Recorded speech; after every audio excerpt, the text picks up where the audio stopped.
the entire time, but the exam won't time that long. I don't have it written yet. I plan to, but all sorts of scheduling problems came up that needed to be taken care of. So you should expect it to be very, very similar to the midterm, with the only exception being obviously a different slide list, but also maybe an extra short ID or two in there, right?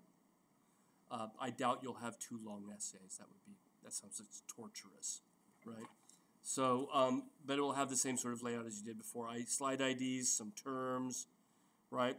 Some unknowns, some short answers where you get a choice between 2, and a longer compare and contrast essay. And we'll talk a little bit more about those at the end of class tonight. But let's finish up early modern to begin with. So we left off talking about Picasso and this early modern movement called Cubism, one of the 2 sort of prominent early modern movements in France, the other one being Fauvism that we looked at with Matisse and that sort of exploration of pure color, right? And they make a nice antithesis because for Picasso, he's exploring not so much color as he is form. Like he's really interested in deconstructing the things he sees and then reconstructing them in a sort of different form, right? Whereas what Matisse does is he deconstructs what he sees and he sort of changes the colors on us, right? And both of those come out of Cézanne, but both sort of in different ways, because Cézanne was doing both of those things, right? And so when we looked at the large bathers from Philadelphia, we talked about how the fact if we look at the trees and the branches up above and the clouds, that Cézanne begins to play with the foreground becoming the background and the background becoming the foreground, and everything sort of having equal solidity everywhere we look. And Picasso is channeling that. And he painted this right after having seen a huge Cézanne retrospective that included this picture, as well as 2 others very similar to it, after Cézanne's death in 1906. So in 1907, there's a big exhibition. A year, same venue as the Fauvism exhibition, but 2 years later. And somebody asked Picasso, what do you think about Cézanne? And he said he's the father of us all, right? Just acknowledged immediately that Cézanne is the font of everything, right? So he's really working on deconstructing forms and reconstructing them in a new way that doesn't necessarily have to have the fidelity to the original things he had seen. And all these slides, by the way, are on the PowerPoint from last week, right at the end of that one. I didn't get them mounted today. That's just how crazy it was. Another artist who's doing almost exactly the same thing and relatively independent from Picasso is Braque, who also very much influenced by Cézanne, is breaking down what he sees into these quasi-transparent but solid elements and then kind of cobbling them back together again. And this is what gave the term Cubism to the group, right? When they were seen, pictures look as if they're made from a series of cubes, right? The 2 artists were represented by the same dealer, and he decided that it would be a good idea for them to work together, that they were in such a similar step that they ought to sort of be placed side by side. And so beginning in 1909 and for the next 4 years, Braque and Picasso shared a studio, right? Different corners of the same room. And they're looking over each other's shoulders as they're working, and they really are sort of seeing an idea and going, I get it. I think I could do something with that as well, and moving in a different direction. And somebody later asked Braque what that was like, sharing a studio with Picasso. And he said we were like 2 mountain climbers scaling a cliff. You think about the rope, right? The way mountain climbers, the one goes up and sets the point, right? Sets the piton, while the other one's down below, and then the rope connects them. That way, if one falls, the other's hanging on, right? And then he'll climb up past him and go up above and set the next piton. And that's exactly what they've said, that Braque said they were doing, is each one was sort of climbing above the other, like 2 mountaineers scaling a cliff. And if we look enough at their works, we can see how Braque had seen the young ladies of Avignon and go, oh, what happens if we play with the colors a bit? Let's move into this sort of greenish brown that came out of some Cézanne pictures. And then Picasso goes, oh, cool. I got an idea. Let's get rid of the green. Let's just push it so it's all form and no color whatsoever. And you just see them going back and forth with each other, right? And slightly later, this abbreviates it very drastically.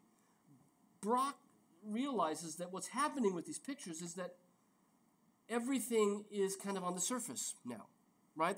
There's no background and foreground. It's all sort of one layer. And he goes, I got an idea. I used to be a sign painter. I'm going to stencil some letters right on the surface. So in the upper right corner, we have this D ball. And over on the left-hand side, you see OCO, right? And there's some numbers, 0, 40, right? And all of these things sort of reassert the fact that the painting's really very flat. And we're looking at an object, which is a painting, not an object, which is a representation, right? And for this one in particular, and this is typical for a lot of Cubist works, it's a musician. The Portuguese is a Portuguese sailor, that's what Braque said, that he saw sitting on the prow of a ship moored in a harbor. Right? And he was sitting in the cafe and he looked out the window and he saw this sailor on the nose of a ship, right, playing a guitar. Okay? So if we think about that and we look at it, we can start to sort of pick out reference points that not only get us to the idea of the sailor playing the guitar, but also to the idea of the harbor, right? So little things that you might miss is a pier with rope, right? That's included here, although not initially obvious, right? Elements that sort of are like snippet views of the guitar, right? The sound hole, the strings, and those sort of repeat, right? Elements that could be the body of the guitar, right, around the outside of it.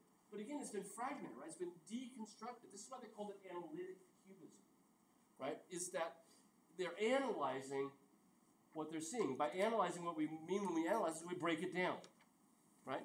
And then they're using the broken down parts to reconstruct it. And the idea is that it reconstructs experiences rather than one-point perspective views of things, right? And so with the Portuguese, in addition to the idea of the sailor playing the guitar, and the buildup of the form is that same sort of triangular buildup of form that the Picasso nude on your left is, right? Where rounded elements at the top become parts of the head, right? But again, not trying to represent it in the traditional fashion, but again, analyzed, right? Broken down and reconstructed. And then the stenciling seems to suggest sort of posters that might have been on the wall of the cafe he's sitting in. So he's very much recreating the elements of an experience. He's bringing the different elements together. And one of the things that we find with the Cubists, and it's true really we saw it in Matisse as well, and we'll see it in the Expressionists as well, is they're very much interested in the connection between painting and music. Musical themes become very important for Picasso and Braque. And they're also very important for Matisse. The Joy of Life was full of musical themes, dancers, and 2 different pipe players. And the reason for that is that music was seen from the late 19th century on as a purely aesthetic form. I don't know if we believe this anymore, right? But music doesn't have narrative. It doesn't illustrate anything. It's just pure aesthetics. It's pure beauty, right? And so trying to pick up on that analogy of connecting art to something that's purely beautiful, right? Picasso and Braque are picking up on musical themes as well. Now, there are other things. People think that they liken the guitar body, because they love guitars and mandolins, right? And, what's the guitar body? So it's, woman, it's sexist, right? That's the other thing about it. And Picasso, we think about the Young Ladies of Avignon. It's really a terribly sort of misogynist image of femme fatales, that he's afraid of, intimacy and all of that, right? The psychological things that we could weave into this if we could spend more time on it. Okay. So Braque, picking up on Picasso, ends up stenciling on the surface, right? And this leads Braque to sort of begin to also think about other things that you can lay on the surface. And he begins to sort of go into this idea of collage, of actually just taking papers and gluing them down and drawing over the top of them, right? So in this case, he has a piece of brown paper that has been painted to look like wood grain. And you can even see the pinholes on it, right? And that's been matted down to this paper, and then he's drawn over the top of it another guitar, right? That cubist object that they like, right? References to sound. Piece of sheet music there. Brock knew that his name and Bach's name were homonyms, right? I mean, they sound like, and that's part of what attracted it to him, right? Bach and Brock. And there are numerous Brock paintings with references to Bach in them, right? But the guitar now split up into different parts where we kind of repeat the sound hole in two different places, maybe. The edge of the guitar not rendered in perspective, but just sort of alluded to. And then the idea of a wood guitar, right, being picked up by wood grain paper, right? So he's alluding without illustrating. Does that make sense? And he's sort of evoking experience through this, right? Picasso goes, yeah, that's great. I like this as a good idea, right? This whole idea of stencils and collages, and he begins to push it even further still. So in this picture, these are both on paper at the National Gallery. He takes collage a step further. He's not just collaging down papers, and I love how he draws to make it look as if the paper's standing away from them. There's some charcoal over here, right, to make it look like it's in 3 dimensions almost. And again, our reference to guitars, right? There's another fret hole or sound hole board there. And even the idea that this box that's been collaged down might be reference to the guitar, but then over here we get the edge of the guitar coming around, right? And then other things, right? The cup of coffee becomes this sort of awkwardly cut out shape that he draws on, and then he just takes a piece of brown paper. That's coffee, right? Brown. And he splashes it on there in a way that makes the cup transparent, even though it's probably not meant to be a transparent cup in the first place. Because cubism, we see solid forms, you have to be able to see through solid forms, and even draws on the edge that there's supposed to be an edge to that cup, right? And it's fascinating that it's round on the bottom and flat on the back, and that's exactly what we saw Cézanne do in his still life paintings, right? Playing with shapes because the composition sort of trumped any of that idea, right? Edge of the table down below with the fringe coming off of it, right? Little just elements that are, if you think about your memory of an experience, let's just say you sat down and had a cup of coffee and there was a guitarist playing in the corner. How would you remember that? Will you remember that as a sort of one-point perspective view things? Probably not. You probably have these elements or snippets of memories that come in. Oh, yeah, the guitar. Oh, yeah, I remember what that tablecloth was like. I remember my cup of coffee. And not as a sort of a unified whole. That's not kind of how we remember things. That's not how we experience things. And Picasso's sort of picking up on that. So the blue is not really explained. It could just be a color from the interior. But we have little bits of wallpaper, real wallpaper up here in the corner, or part of the actual, I have a detail of that, part of the actual tablecloth as part of the collage, right? All of these things are meant then to evoke elements of that experience, right? So Cubism goes into sort of 2 majorly different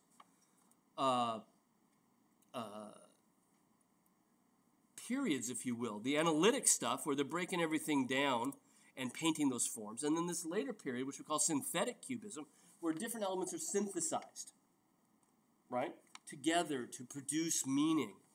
And it's really kind of an important element about modern art, what's happening here. Because what's happening with Picasso is that things had a meaning. Things had a usage. Things had a utility before he got to them, right? He's got part of a real tablecloth. He's got part of real wallpaper. And he's pulled it away and he's made it art because he's reused it, right? And by doing it, he kind of maintains some of the original meaning, but he's also sort of altering it. And he's making us think about how does an artist construct meaning? Does an artist construct meaning through, drawing things, or does an artist construct meaning by just simply grabbing things and putting them together? And that's kind of true for all of us. It's really a sort of radical way of thinking about art making. You're taking a found object and you're saying it's not what it used to be. And successfully saying it's not what it used to be. It's now this. And that really puts a lot of weight on the ideas of the artist rather than simply their ability to draw. Although Picasso's a fantastic draftsman, right? We saw those two boys, right, from the Rose period. They're phenomenally well drawn when he wants to, right? But he's aware that there's more to being an artist than being technically proficient, right? And artists create meaning. And I think that's a really important thing about synthetic cubism, what was going on here. Right? Now, the last thing I want to look at is Germany, because there's a huge and very, very different sort of movement going on in early 20th century Germany. It actually begins in the late 19th century, called Expressionism, which sort of grows out of, well, I mean, quite obviously grows out of Van Gogh. And an emphasis on the expressive qualities of the medium, where the gestures of the artist almost become the subject matter of the picture. It's again not how it seems, it's not how it appears, it's how the artist feels about it. It's the expression of a particular moment. And nobody's better to illustrate this than Edvard Munch, although he's obviously channeling Van Gogh, right? Because in this case, it's obviously about anxiety, right? It's obviously about fear, right? Torment, anguish, right? And Home Alone, right? That's where the poster of Home Alone was based on this picture, right? And the inner anguish that the figure feels, right? Probably alienation. Look at how far the figure is distanced from the two other figures standing on this pier. Right? That inner anxiety that the figure feels has then sort of exploded into the landscape around him. And what we get is a sort of surrogate for how to view this landscape. This is what the landscape looks like when you feel like that. And so he heightens the perspective, right? It's not drawn with one-point perspective, but the perspective has been heightened, plunging deep into the distance. And then the landscape becomes very much alive, right? Filled with unnatural colors. And there's a harbor back there, right? We can see ships and the city with the church on the right. But it's sort of dominated by these strokes that just blue and green and orange that just obliterate everything that we're looking at, right? And it's a very expressive way. So, again, like Picasso and Braque, or even Matisse, they're not really interested in rendering it accurately. What they're interested in is trying to find and exploit the expressive qualities of the picture, right? And the Scream is a really great sort of early prototype. Munch is Norwegian by birth. He's from Oslo. But he'd moved to Berlin, where he made most of his career, right? So we put him with the Germans, even though he's not German himself. And a lot of what we see in his pictures is terribly angst-ridden, and part of it is from his biography.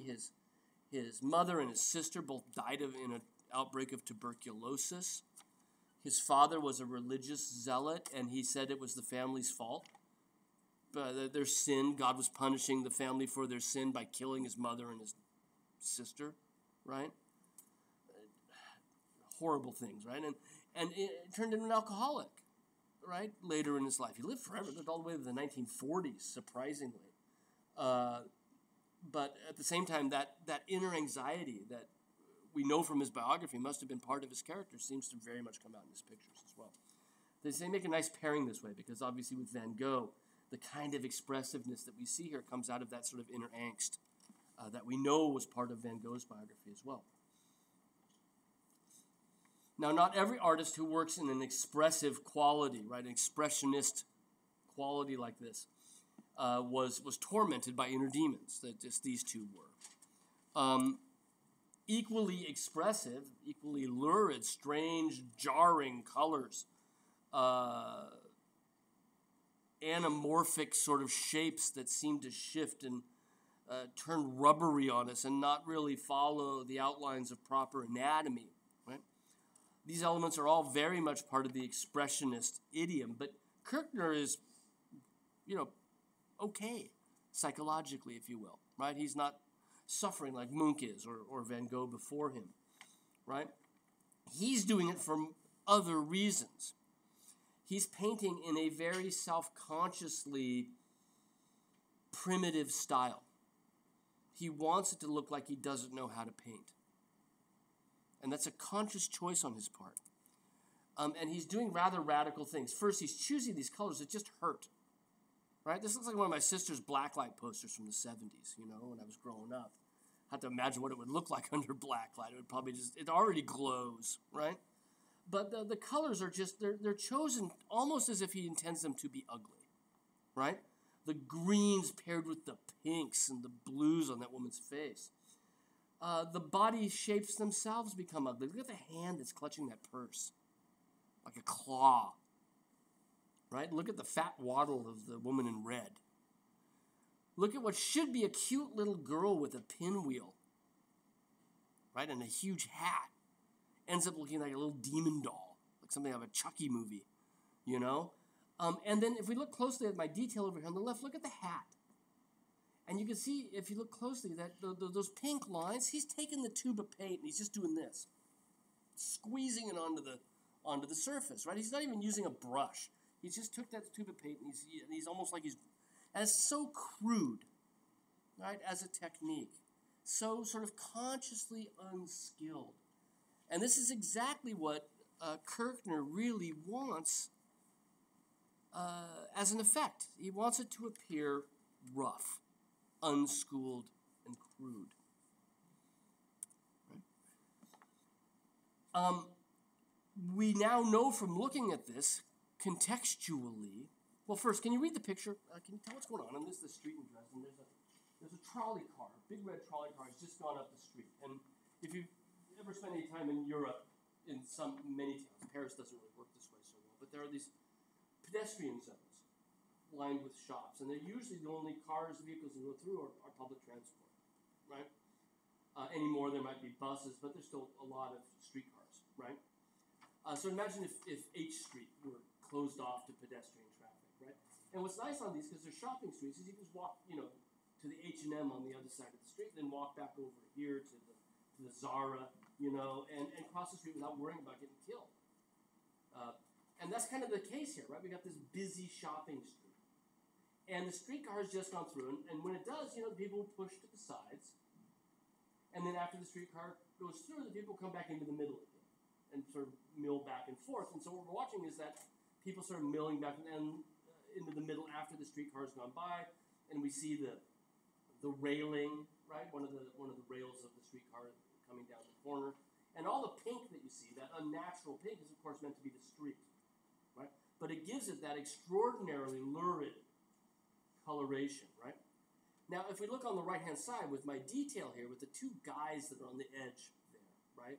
Whose faces we can see, one red, one green, right? There's another one behind it that's sort of muddy rose, right? What's the guy in the green doing? Who's he looking at? Or better yet, what's he looking at? He's looking at her butt as she walks by, right? He's ogling her.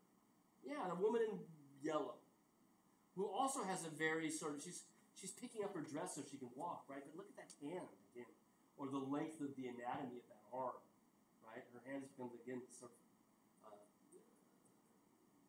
crab claw, right? And he's ogling her, right? They're looking at these women as they walk along.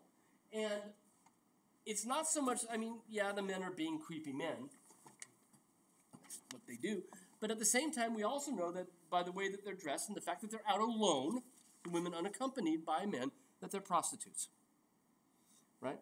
And so what they're doing is they're looking at the merchandise, and the women who we're seeing are meant to be dressed up to sell. And what Kirchner has us doing as we look at this is that, the makeup that they might be wearing turns into these horrific masks, right? That for all of the finery of their dress out on the street, what Kirchner wants to reveal is that there's something savage behind all of that, right? There's something crude behind all of that.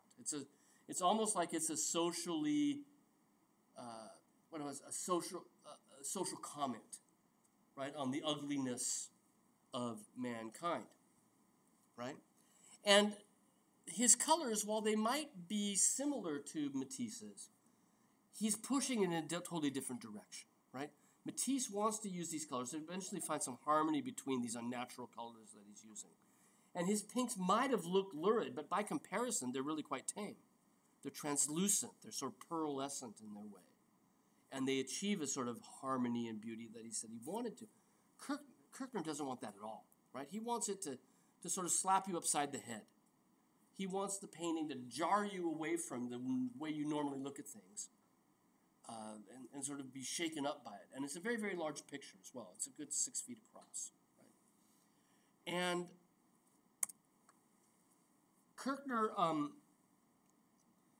wrote about what he was trying to do, why he was trying to do this. Why did he want to shake us up? Why did he want us to look for savagery beneath the surface of modern beauty, right? And here's one from the National Gallery. And again, just it's poorly drawn, you know what I mean? Right? Rough-edgedly drawn, consciously kind of ugly in its way, right? Well, he said that the reason he was doing this is that he wanted us to understand our primal roots, where it's very sort of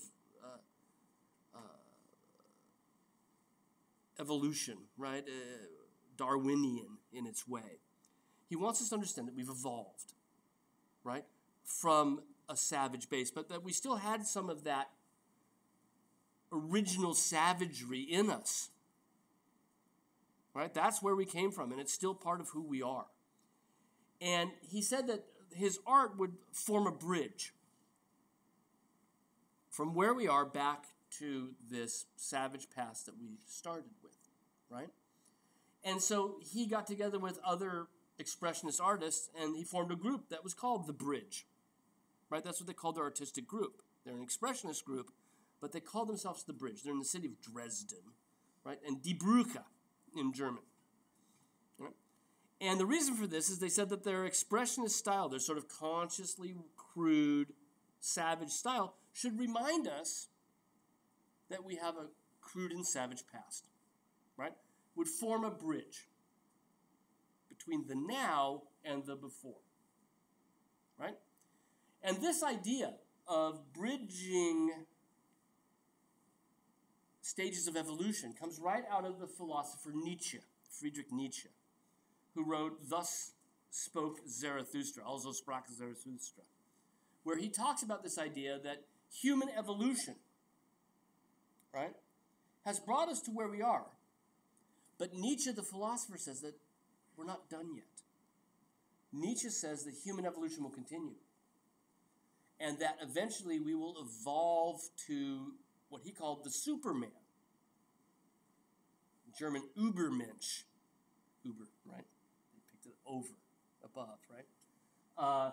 The Superman. And if we want to evolve to the Superman, we need to remember that we're in the middle of an evolutionary change. So if we want to bridge to the future, we've got to understand the bridge to the past. Right? And Kirchner's deeply influenced by these ideas. Right? He wants his works of art to show us the bridge to our past so that we can open the door to bridge to the future. Right? To continue that evolution to be this Nietzschean Superman. Right? That's at least the idea. So it's deeply philosophical, his approach to expressionism. And we'll find that a number of artists, we're going to look at one more, but a number of artists are also deeply sort of indebted to philosophical thinking when it comes to making their art. Right? So the bridge is one of two major expressionist movements. Right? Munch was sort of outside of that. He's kind of his own thing. Right? But Kirchner's in this group called The Bridge. There was another group in Munich, at the center of which was Kandinsky, who is usually claimed to be the first artist to make non-representational works that don't refer us back to the physical world. Now, this isn't really one of them, although at first you might not find anything there. But the longer you look at it, you can begin to maybe make out some things like rainbows in the sky, places where the sun might be. On the right-hand side, buildings on a hilltop. right? Very subtle, but they're there. At the same time, the vast majority of things have been translated into a series of lines and colors and shapes, right? He's breaking away from representation. That's part of another hallmark of expressionism is to move to a mode of presenting imagery that doesn't necessarily recollect what you've seen. And the stuff we've been talking about along the way, Cézanne in particular, Gauguin in the post-impressionist movement, where the colors can be so divorced from reality. That's a step in this direction, right? This doesn't happen unless Gauguin and Cézanne had gone where they had gone. Right? Now, Kandinsky didn't just start doing this. He worked with his imagery over the years, and as he did, what we find is that the motifs he starts to work with are really important motifs, and he begins to translate those motifs into these abstract shapes that we have at the end. So one of his most cherished themes is the horse and rider. So we see three figures down below riding horses, other figures standing in the corner. He's Russian by birth before moving to Germany. Maybe his name tipped you off, Kandinsky, right? But you can see this is sort of Russian folklore with these sort of Cossack figures in the lower left corner. Can you see those down there okay? Right, with that large green hat, right? The sort of faceless figure down there. And then the three figures riding the horses sort of upward, ascending this mountain, this blue mountain in the background. But then the landscape around it, the trees becoming these explosions of red and blue, or excuse me, yellow and red, and then the sky between them, almost looking like it's a physical shape in itself as well, even though it's the background. Again, the lesson of Cézanne. Background becomes foreground, right? These motifs are central to Kandinsky's thinking because he sees art as having a role to play in helping us find a spiritual place in the world. And horse and riders he sees as crusaders, as people who are fighting vigilantly for spirituality. Right? And the fact that they're ascending this hill is important for him. Now, we come over to this picture on the left, and you don't see much of them left, but at the same time, you can begin to realize that this shape here, green and black, and the strong verticality that you see here is basically your horse, but simplified drastically. Can you see that? Right, so here's his haunches down here. This is in his neck. But he's translating it away from representation into this form that has just the sense of movement and power of the horse itself, right? And other things sort of begin to reappear. Up in here are our little Cossack figures, but translated down. And I can show you other Kandinskys where he gives us imagery of churches that he's, again, translating into these abstract images by the end. He calls his artistic movement, and he's got 4 or 5 artists working with him, he calls it the Blue Rider Group. Blaue Reiter, the Blue Rider Group. And the whole idea, the German word Ritter, is the same word for knight, right?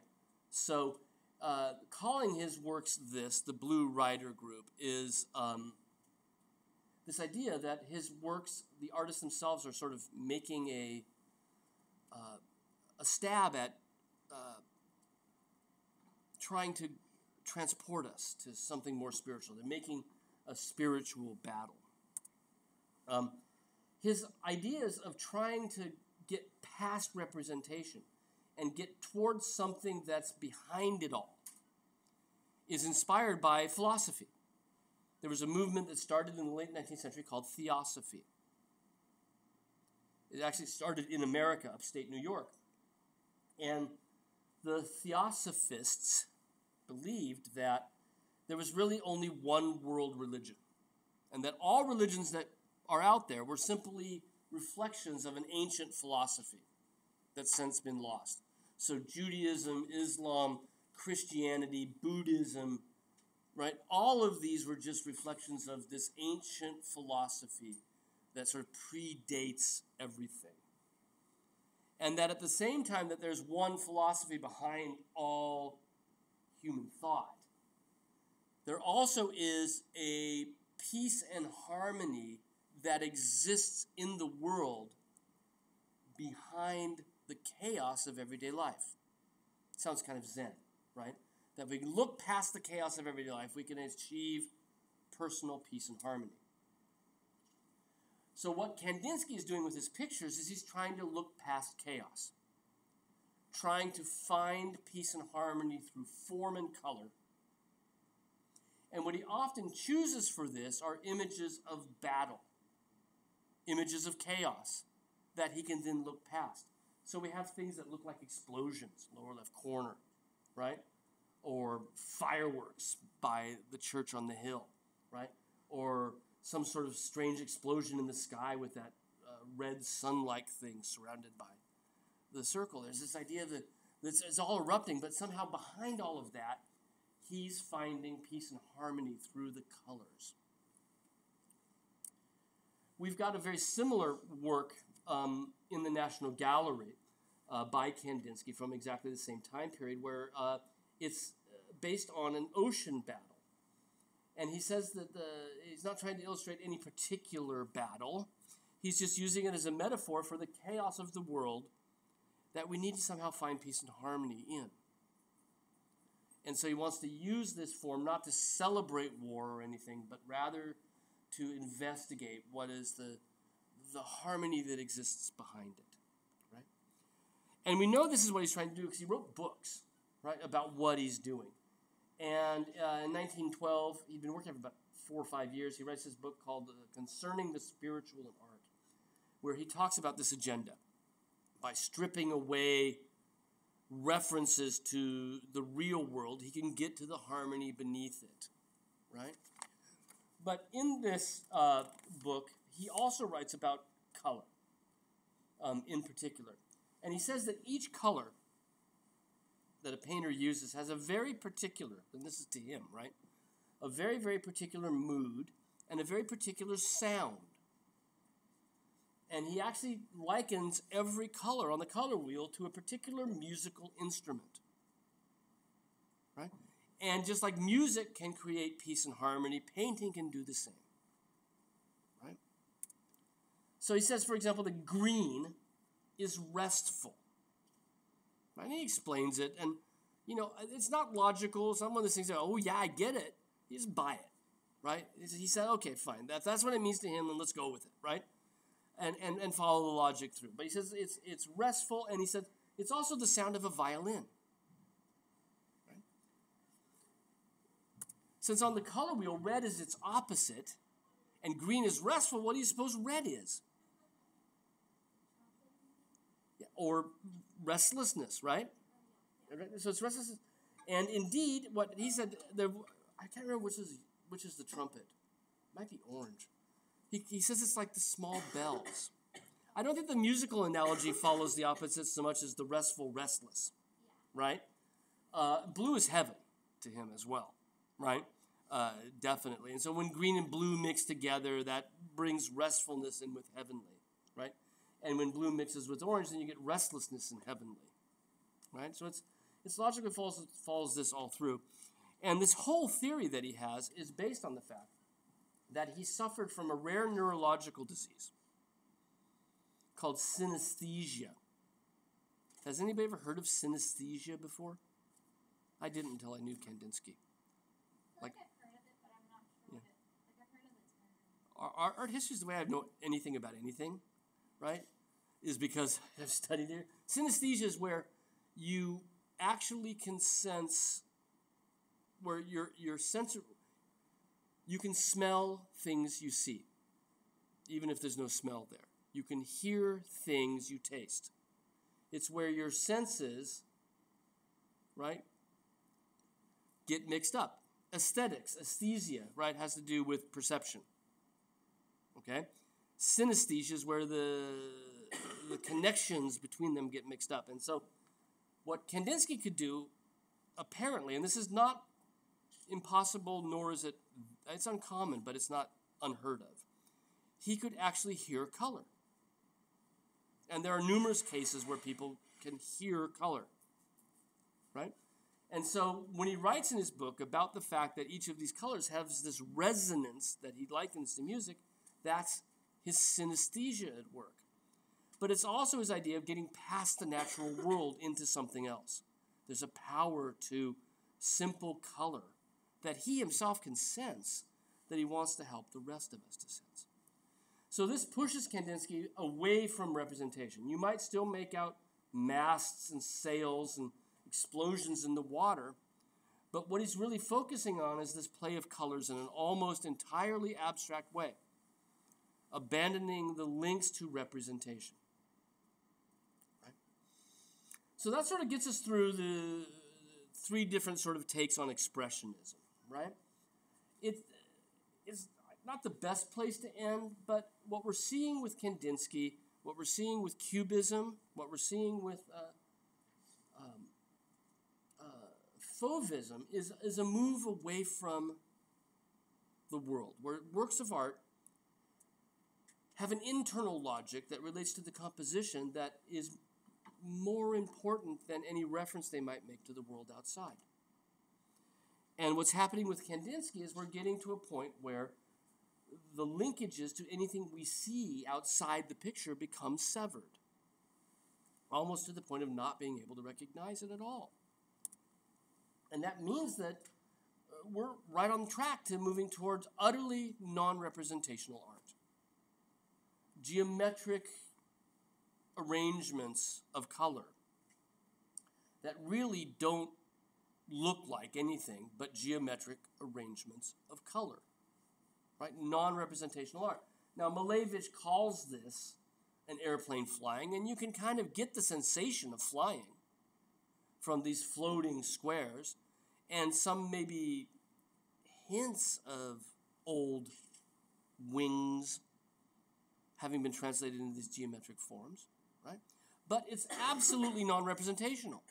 And this is exactly where we've been heading ever since, I don't know, maybe Manet started painting patches of color that looked just like paint, as much as it looked like a little girl's dress, right? That's the step in this direction.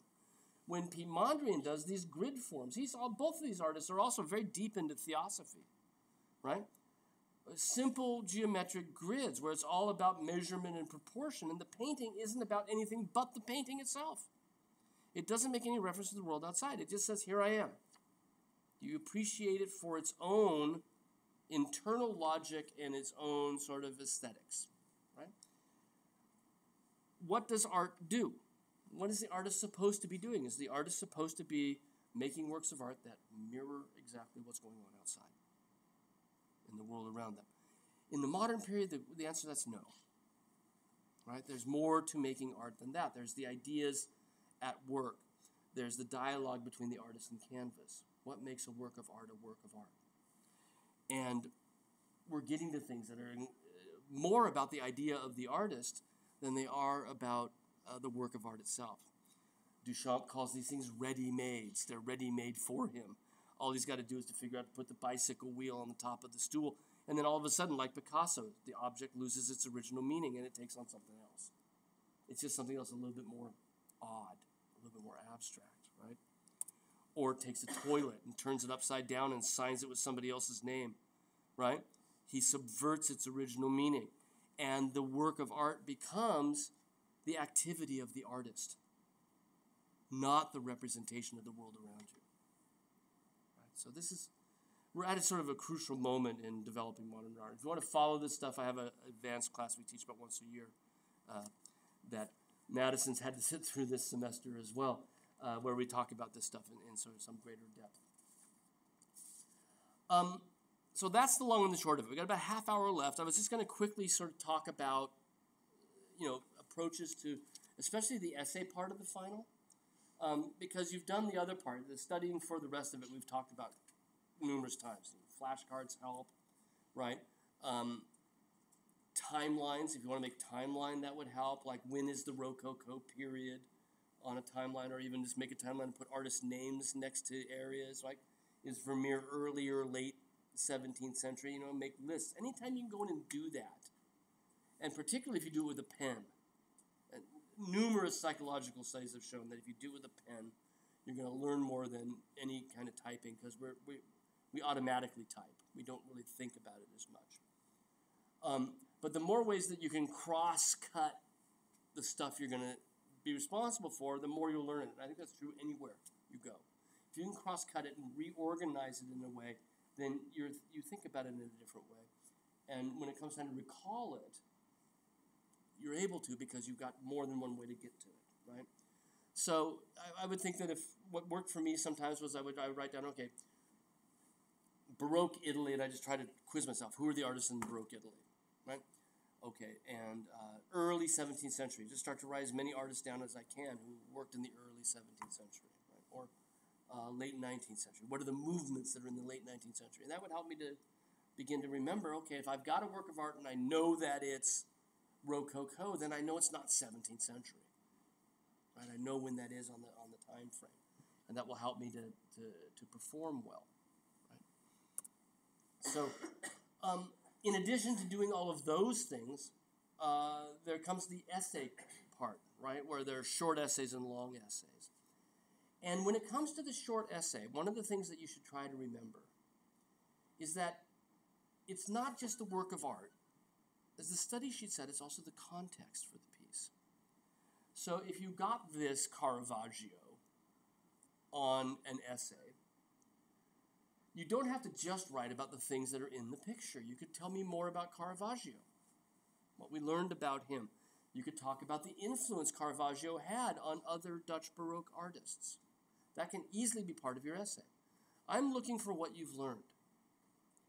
And as often as not, people go, oh, okay, there's a window. What am I supposed to do with it, It doesn't have to be everything that's within the picture. What other associations about the history of art does this picture bring up? Tell me what you know about it, right? With Caravaggio, we could talk, the new lighting technique and how that spread everywhere. With Caravaggio, you could talk about the Council of Trent, the Counter-Reformation, and how they talked about how art needed to be dramatic, and how does he make it dramatic? Right? You could even talk about his lurid life, right? The fact that he murdered somebody in a duel, right? And he died on the run from the police. That would be okay to mention as part of this, right? There's sort of no limit on what you can talk about. And don't just think about, this is a common fault, don't just think that I have to write about what's in the picture itself. The picture can bring up other associations that show me that you're really putting this stuff together, right? So don't limit yourself to just that. With the Manet, right? You could easily talk about the fact that he's not one of the Impressionists, right? That he was invited to join, that this work of art was shown at the Salon just after the first Impressionist show closed, right? This is his statement that I'm staying with the Salon. You could talk about the style of the painting, the brushwork, how that looks like the Impressionists. I was friends with the Impressionists, but he wasn't part of the group. Right?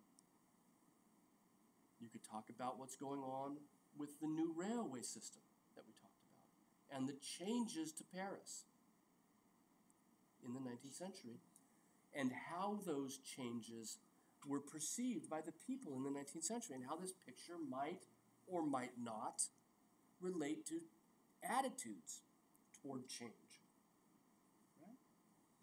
So the discussion doesn't just have to be, oh, the puppy dog, oh, the grapes, right? The steam in the background. It can expand to these ideas around the context of the piece, right? Because that's the history part of art history, right? It's not just art appreciation. It's art history. The three principal things we talk about in art history, right, are subject matter, style, and historical context. Right? Subject matter will include symbolism. Right? Is that a hand up or just rest up? Yeah, question. Yeah. So, the paper has to mostly be about the painting, or We're not talking about the paper right now. We're talking about the test. Hold that thought. Okay, let me finish talking about the test, and then we'll come back and talk about the paper. Okay. So we're talking about now about the final next week. okay? So we'll come back and get that, right? So wrap this up, and then we'll come to that question. When you look at the slide list, you ought to think about possible compare and contrast questions and what you might say when you get one. So there are two still lives on that slide list, right? And I pulled them in for you. So we got Cezanne on the left and Haida on the right, right? And then what do the artists try to achieve with still life? So in this case, you would describe each of them, right? Talk about Cezanne's approach to art. Talk about Dutch Baroque use of symbolism. You could talk about, with the Dutch Baroque piece, the appeal to your senses, the idea of restraint, the precariousness of life, these things we talked about symbolically with the still life. And then talk about how for Cezanne, it's not really there. That for Cezanne, the still life is nothing more than a sort of formal study of the layout of things, right, within the composition. And how he does that. And you might even mention, even though we're looking at a still life, that he does this with the pictures of the mountain, right, where he's really organizing, and we see it there as well. It's okay to make references to things it reminds you of that help to bolster the points you're trying to make. Right? So remember that it's okay to talk around the pictures too. Especially if you can't think of anything to say, but you know it's Cezanne and you want to say something about him, right? And then go for it. I'm looking for stuff that you know. And the grade on the essays is usually based on sort of an accumulation of, hey, you got something. Hey, you got something, right? And that ends up to the final sort of accumulation of grades. Okay? So before we get the question about the paper, any questions about the exam? Like I said, hour and 15, hour and 20 max, right?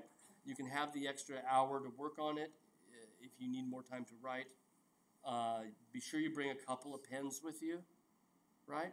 I mean, my office is right here, so I can go grab some. But be sure you bring a couple of pens with you. It'll be a write-on exam. John? Yeah. It's going to be in this room. Yeah. Yeah. I hope so. There have been times when I've walked in here and there's other people in here. So I'm sure hoping that there are not going to be other people in here. But yeah, we can always kick them out because we need the big screen, right, to help. So again, you can sit anywhere in the class you like, right? Closer the better, I would think, because every now and then I forget to cover up a signature, and there's a gimme, right? Now, Minora asked about the paper, which, as I mentioned, is, I'll take it as late as Monday if you want. And as John mentioned to me after class on Monday, I had made reference to a matrix that I had never put up on Canvas. So it's up there now, and it kind of explains all of the formatting issues, little paragraphs, right? But you can just replace my text with your text, and all of a sudden you've got a cover sheet laid out properly, and the numbering starts on page 2, right? And you also have a little matrix you can use for your illustrations, and something to look at for how the captions to the illustrations ought to look. Also some tips on how to handle quotations, right, are in there. So a lot of good information in that. Minora's question was, yes, as the instructions say, remember that the focus of your paper is the picture, right? This is not sort of like, oh, here's a picture, and now I'm going to give you the biography of my artist, right? Because that doesn't help me understand the picture any better. You should limit the biographical stuff to stuff that helps us understand the picture better. The real thing you're trying to do with your paper is to understand the picture better, right? And tell me how you now understand it better based on the research that you've done, okay? Now, sometimes an artist's biography will enter into that, right? But usually knowing where they were born and where they went to school and where their parents moved them when they were 12 doesn't necessarily help us very much, right? Remember that the focus is your picture. So as you're writing your paper, I think this says it in those, think about having an introductory paragraph that tells me what's going on, right? And the introduction should truly introduce, right? So avoid things that say, art has always impressed mankind throughout all of the ages. We have loved looking at pictures. Generic things that just like fills up the page without getting anything to what you're going to talk about, right? Start out of the chute. What's your painting, Minora? Right. Okay. So in 1982, Jasper John painted Perilous Night, Figure 1, right? This picture illustrates, this paper will discuss his use of this kind of imagery, right? So Amalia, you've got that Magritte with the window, right? Magritte's Human Condition shows an open window with an easel placed before it. The painting on the easel appears to be the same as the landscape outside, right? In this paper, I will be looking into the window as a metaphor in Magritte's pictures. So, but, a little bit less blunt than that, right? And then make sure you follow that by getting into it, right? Maintaining focus. Because a job as a writer, and that's true for any of your papers, right, is not only to reveal what you've learned through the course of the research, but it's also to be a sort of solid guide for your reader that I don't have to go like, what? Why the hell are we here? Right? Make sure that your reader can follow your train of thought. Right? So, like I said, I'll take that as late as Monday. But again, the sooner you get it to me, the better. Right? But I won't count it late unless it comes in after Monday. Okay? And that way, like, if you want to get in tomorrow, right, over the weekend, that's fine by me. I'm not going to start grading them until Monday. Okay? Any other questions on either of these things, the exam or the term paper? As you're writing it, if you have questions while you're writing, email me. Right? I'll be on email over the weekend. The other thing I would recommend as well, and Amalia asked this, so I'll pass it on to everybody. I think I said it before, but I would prefer if the formatting of the footnotes is driving you nuts and is taking all of your time, then just make sure the paper's really good and that you have footnotes. You know what I'm saying? So if you're happier using APA because of your major, or if you're happier using MLA because of what they taught you in English 102, then go there. If it's keeping you from writing a good paper, then don't worry about Chicago Turabian. Right? If it's got proper footnotes, if you're footnoting ideas that you're using, right, that's what I'll be looking for. If you don't include any footnotes, that's bad.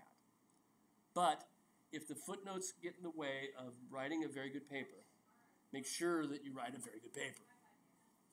Okay? All right. Good luck. I will be here, Thursday I'll be here early, right? I'll get here around 4 at the latest. So if you have any last-minute questions as we're getting ready for the exam at 6:30, you can come by my office next door and ask them, or email me through the course of the week, anything that might come up that way. Good luck.